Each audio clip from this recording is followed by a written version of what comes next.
Hello, hello. I am glad that you're here. I am Jen. This is A Motivated Mind. As always, I give you reliable, relatable information, honest answers to real life questions. Go ahead and hit subscribe. Do not forget, and the bell so that you can be notified every time I post a video. So I've been talking about doing videos about recovery for a while and about the 12 steps. We've talked about many other certain areas to do with recovery. We've talked about relapse triggers, the little things that lead up to big things. We've talked about, different things about treatment. What do you do after you've relapsed? How do you get into treatment if you're in active addiction? And the days that we're just struggling with things when we're in recovery. But I've been talking a little bit now about doing the steps 1 through 12. But due to a conversation that I had with someone, she told me and said that she went to her outpatient treatment and they were throwing all these words around, sponsors and basic text and big book and meetings and working the steps and character defects and spiritual principles. And she said, I felt completely and utterly lost, Jen, and I don't know what any of this means. So I remember when I first walked into my very first meeting, and I felt just like that. And when they asked, does anybody not know what a sponsor is, I darn sure was not going to be the only one to raise my hand. I was not going to be the only person naive in that setting. I was not going to be the only one that did not know what a sponsor was. So I did not raise my hand, and it took me a while to figure out what all of this stuff meant. So before we can get into the steps, before we can even get into step 1, there's a couple things that we need to know. I wanted to know how A.A. and N.A. celebrate recovery, smart recovery. I wanted to know how all of that got started. So if you're like me, you're not going to just get involved in something in the right way without having a little bit of background information. And I wish I would have known some of this when I started. I could have made better, more informed decisions about things. There's definitely more than one way to embrace recovery. There's more to recovery than just not using, just abstaining. Just like there's more to active addiction than the actual pickup. There's definitely more than one way. There is Alcoholics Anonymous, Narcotics Anonymous, Celebrate Recovery, Smart Recovery, and then I also know those who have just went the route of asking God to, deliver them from these addictions and these vices, and they turn their life over to God, and that's the route that they use to embracing and changing their life. Whatever route it is that you're using, whatever helps you to grow and become the best version of yourself, then I applaud you. I don't tell people that one way is wrong and that one way is, better or more of the right way to embrace recovery than another. I have tons of friends in all ranges of this. I have friends that go to A.A. all of the ones that I listed. So I wanted to break some things down before we get into what you kind of need to know and ask yourself before you begin the steps. There was a man by the name of Bill W., and he was battling alcoholism for a very, very long time. And he had made many, many attempts of getting sober, and he would relapse and drink. And relapse is when you are doing good and then you go back, whether it's to drugs or alcohol. You are relapsing back into the way that you were before. Bill W. wanted so badly to be sober. He wanted so badly to grasp recovery and hang on and not go back out. And when he finally made that commitment he was going to do that, he was willing to do whatever it took to stay sober. And that is how he met Dr. Bob. And that was officially the very first Alcoholics Anonymous meeting, is when Dr. Bob and Bill W. got together. And Dr. Bob agreed to only meet with him for, a very short time. And they found so much in common with each other. And they found so much that they could relate to each other. They ended up speaking for the whole day. So, Alcoholics Anonymous,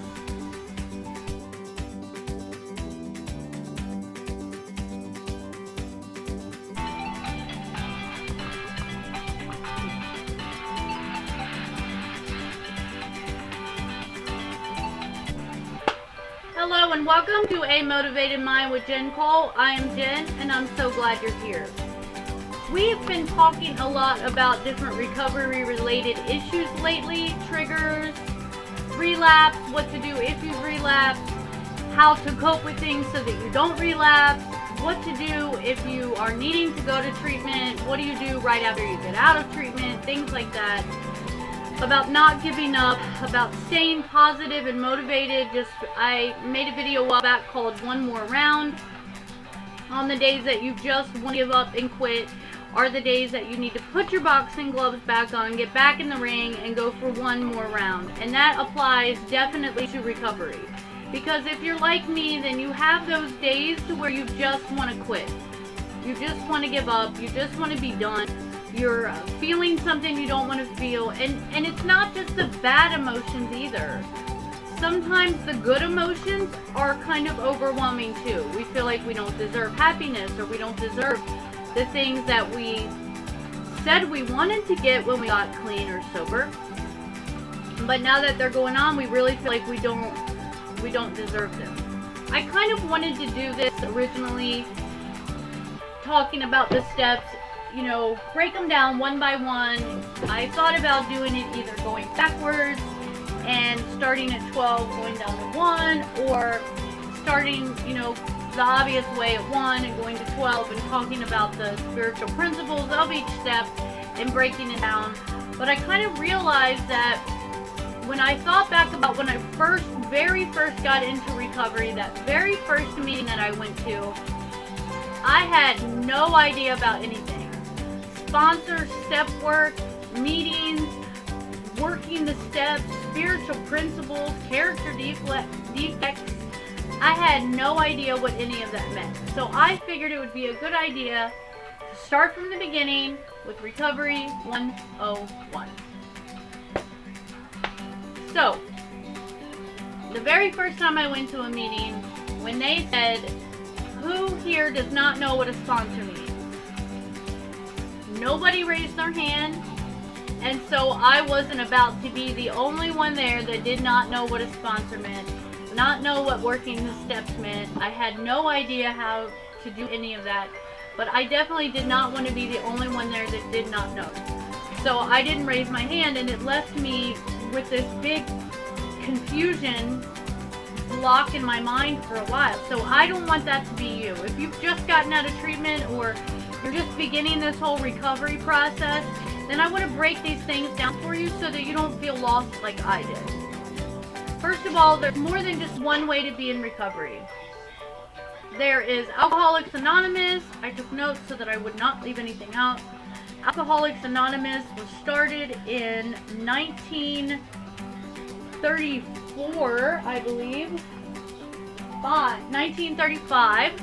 The first meeting was on June 10th, 1935 by Bill W. and Dr. Bob.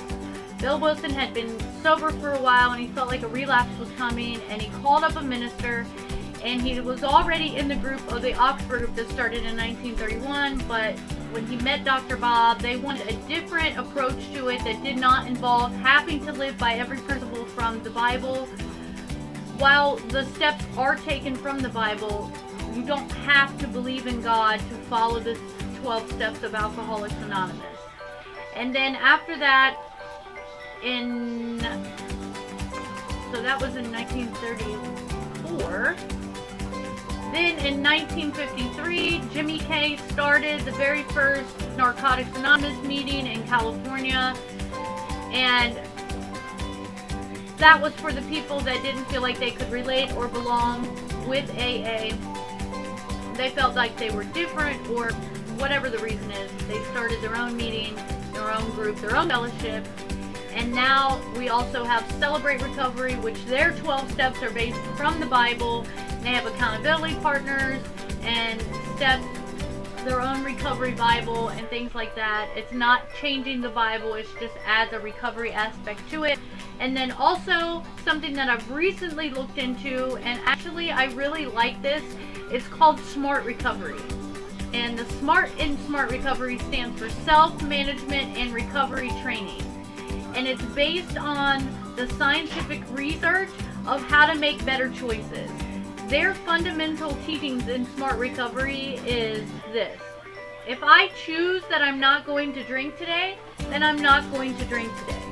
So they work with cognitive behavior therapy. They teach people how to make better choices, how to live a balanced life, how to feel better about themselves. And in turn, they believe that if you feel better about who you are and value yourself as a person, then you will make better decisions because you start to feel that you deserve these things that are better. That you don't deserve to be homeless and on drugs, strung out, homeless under a bridge, drunk all the time, because you have more value to yourself than that. So I didn't have a lot of understanding about Smart Recovery before I started this research for this video, but I have to tell you, I really like their concepts. I really do. In 2015, there was 15,000 meetings recorded, and when they look at the way Smart Recovery looks at a relapse is, instead of looking at it as a end-all failure, if you make it back from that relapse, then they want you to look at what you were doing prior to that relapse that was not working. Make the changes that you need to make and keep moving, and always be motivated, accountable, learn better coping skills, and always have balance. That is the 4 absolutes that they talk about in Smart Recovery. Celebrate Recovery kind of is similar to what the Oxford group was, that where AA kind of was derivated from. They go along with the Bible. They believe in not just not drinking and using, but they believe that you should follow all the principles of the Bible as well. So that's a little bit different breakdown of what it is. Before you figure out what fellowship that you need to go to, you're going to have to ask yourself, do I even really belong in all of this? Where do I really belong? Step 1 of any fellowship that has steps says that you're powerless and unmanageable. In AA, it says you came to believe that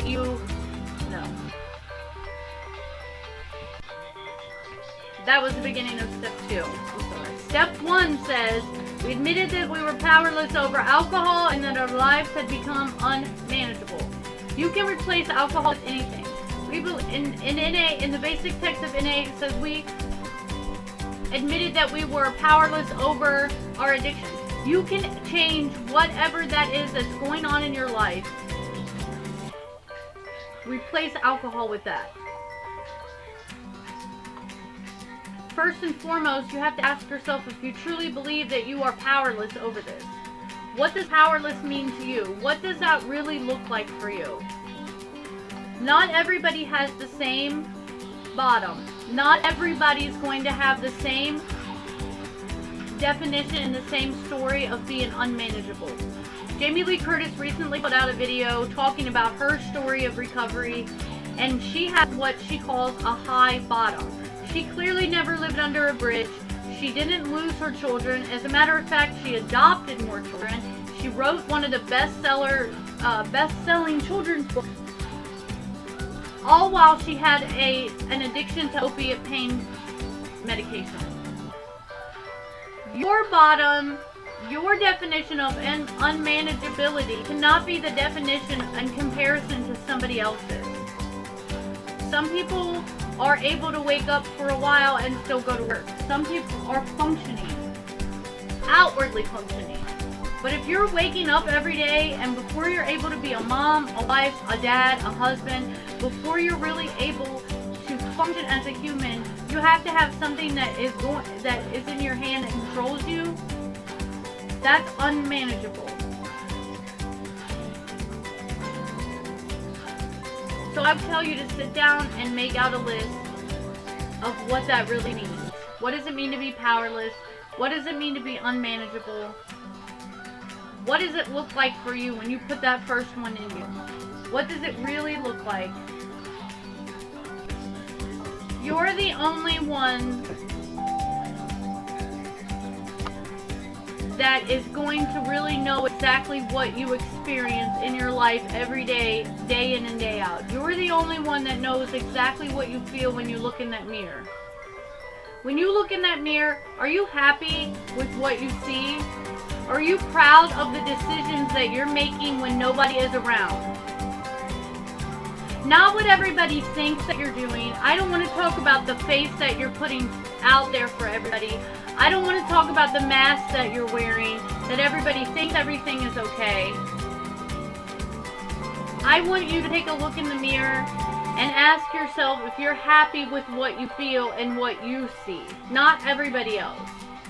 When you lay your head down at night on your pillow, are you able to rest because you're content with the life that you're living? Does it take you to get to that bottle, take a pill, a spoon, a straw before you're able to get out of bed and function as a person?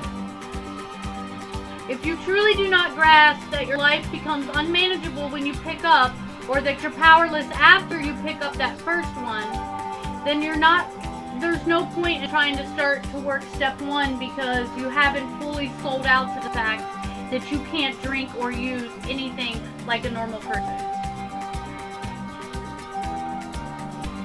When I think back about all of the days that I woke up wishing that I wouldn't have woke up, that's the definition of me to unmanageable.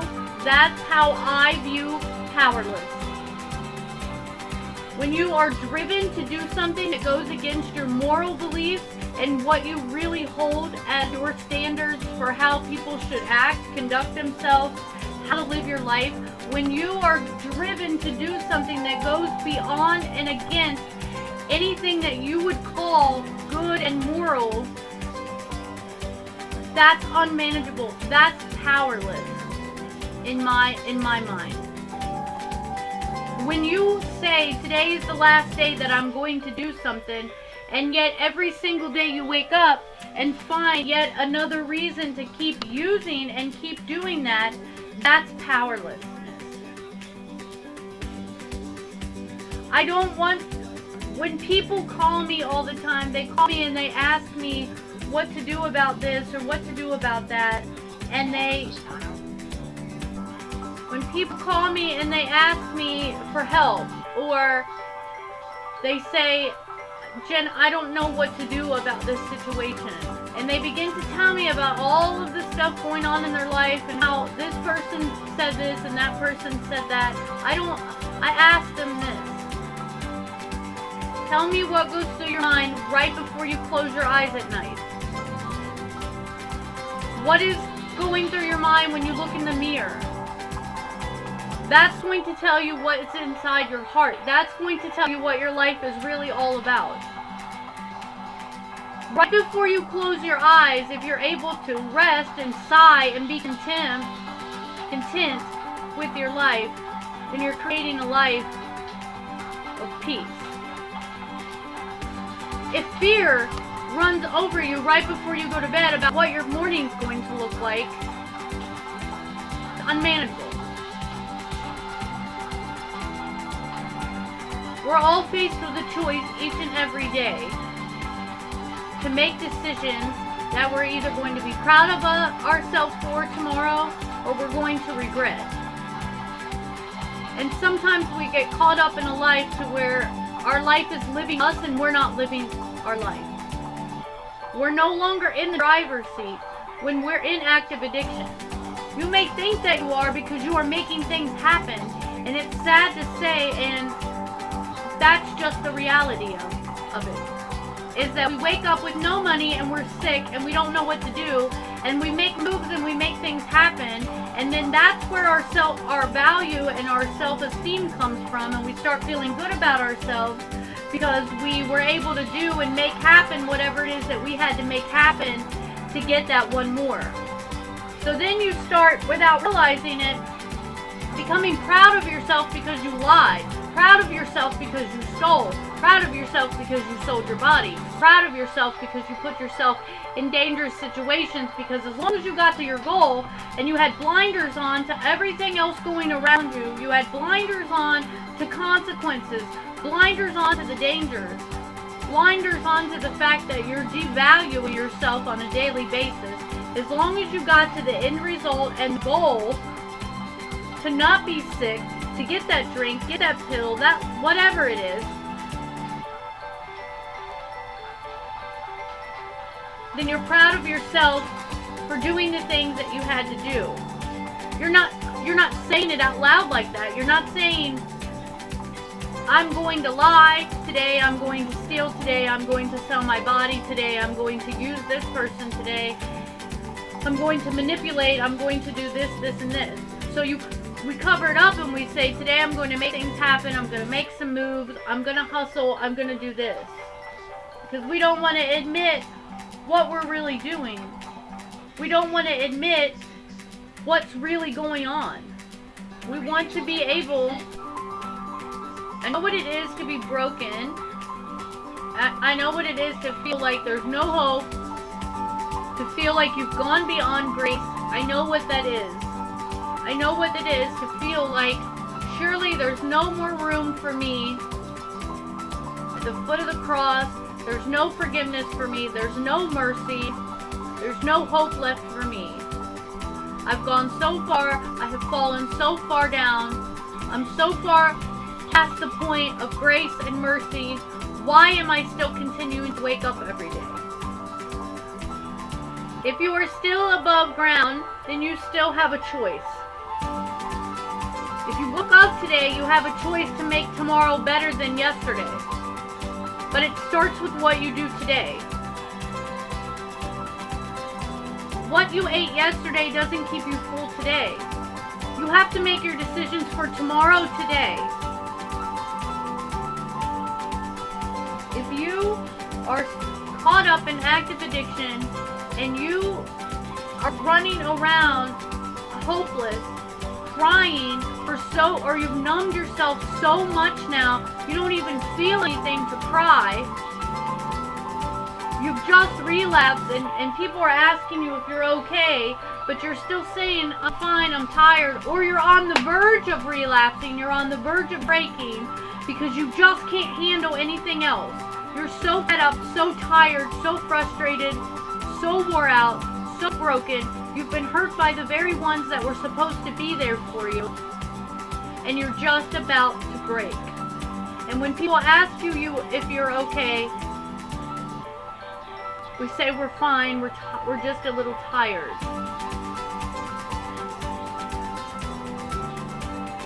But today you can start making the choices to speak up for yourself and be your own voice. Don't be an echo of somebody else's voice. Be your own voice.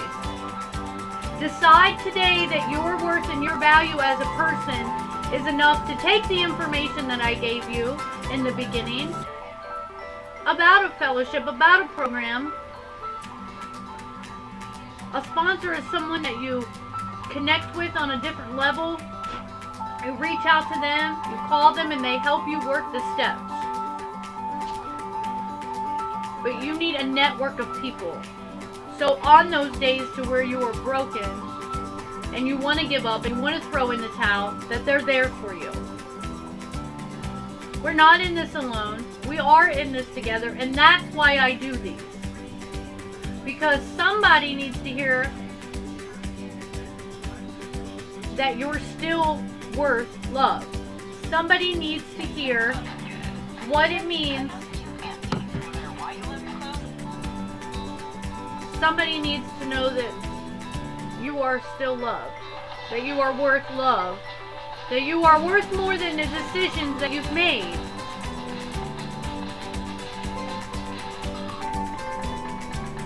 It's not, if you're still able to watch this video, or you're just starting out, then it's not too late. And I'm glad you've made the decision to do something different. Comment and let me know below what stage of recovery then you're in. If you've been doing this for a while, if you're just now getting started, or you're not in recovery but you know you need to be. There's resources and help available, and you don't have to fight this alone. Whether you're recovering from substance or depression, mental illness, eating disorders, or trauma, you don't have to suffer alone.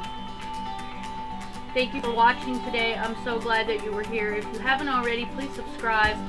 And I'm Jen Cole, and I approve this message. Until next time, bye-bye.